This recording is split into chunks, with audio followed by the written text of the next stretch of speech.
dito na nga tayo sa banda sa aming lupain.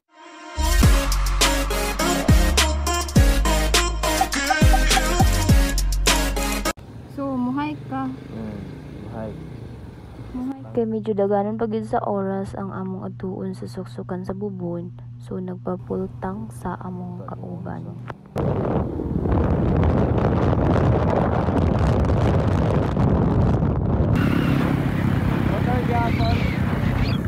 Yes, papunta na nga tayo ng suksukan bubon. O mas kilalang 7-Up ng bubon. Nakasunod pala sa amin yung aking kaibigan na galing pa ng Davao. Andito na nga tayo, nag-start na nga tayo mag-hike. Hanggang doon lang yung motor sa itaas. Lalakbayin na natin at dito na nga tayo sa banda sa aming lupain, Chores. At ito yung pinaka-beach namin dito.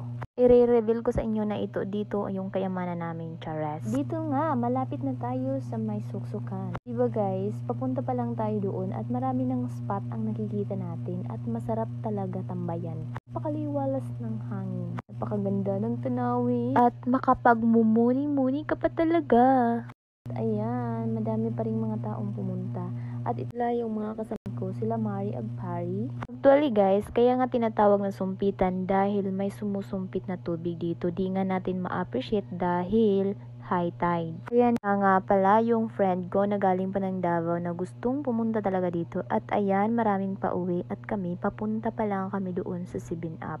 So dito pa lang, wini-welcome na tayo ng rock formation. Guys, mataas pa sa mga tao yung mga bato dito. Kapag pumunta ka dito, ready ka.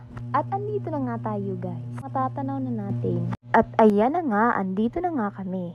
Dahil kilala namin yung may-ari dito at nakalest na nga kami ng maintenance fee. Kailangan talaga pangalagaan natin yung ating mga wild spot dito. Nga, bagong discover ito. Actually guys, napakatagal na nito na maraming nagpunta dito. Pero ngayong 2024 lang nalaman at nagustuhan talaga ng karamihan yung view dito. So ayan, napakadaming tao. So kailangan mo lang mag-ingat dito. Baka di mo na malayan na full ka na pala sa may dagat. Charis. So ayan, aakyat na nga kami ng friend ko dahil excited na kami makita kung ano yung pinakataas doon. Dahan-dahan lang kaming umakyat dahil wala talaga ibay na pundasyon ng mahahawakan natin. At ayan, andito na nga ako. Nagmuni-muni na nga ako.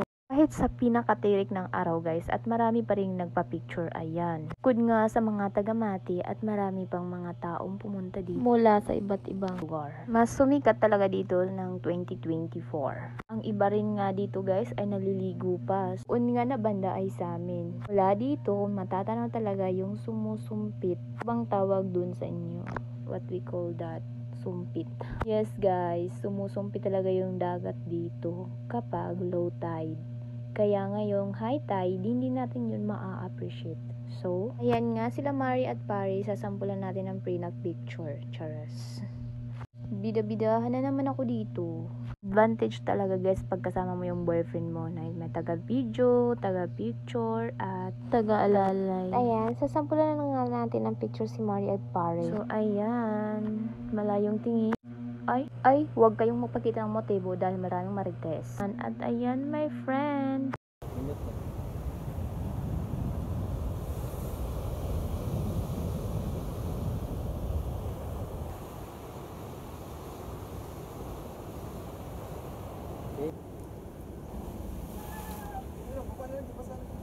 Video.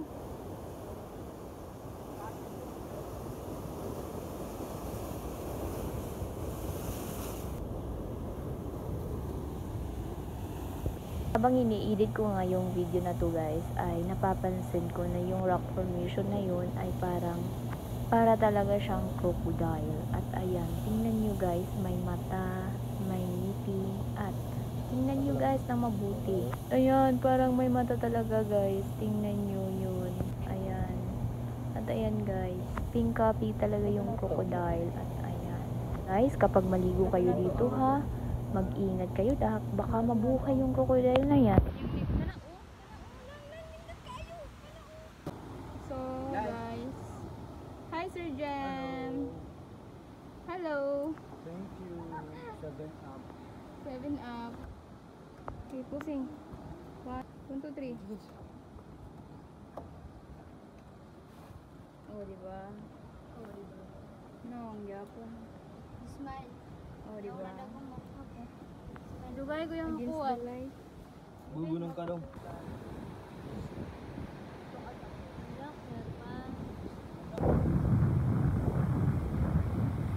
Ikaw na lang ang kulang.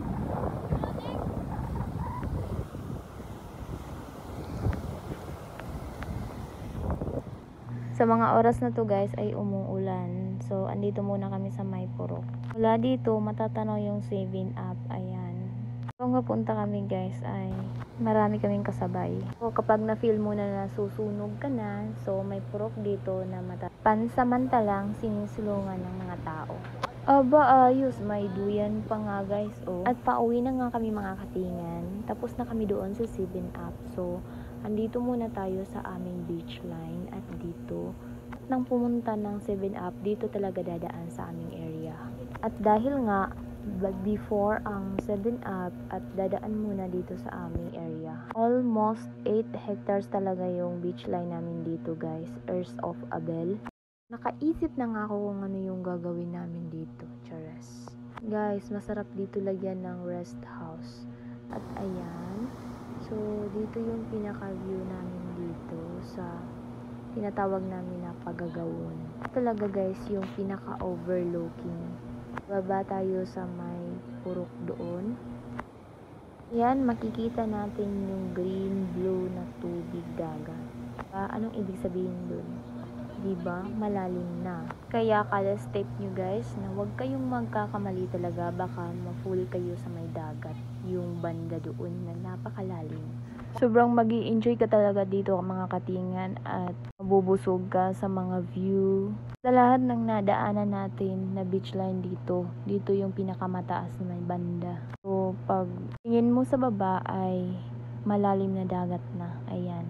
Madami na nga ang nagpunta dito dahil nga sa kaakit-akit na mga tanawin. Kaya nga, dinala ko dito yung aking kaibigan na gustong talaga pumunta dito.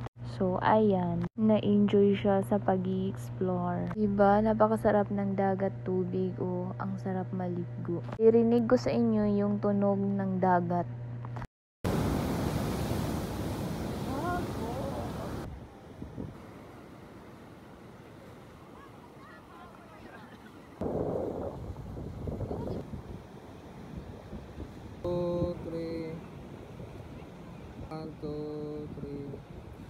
Isa pa. 3, 2, 3. Sige pa.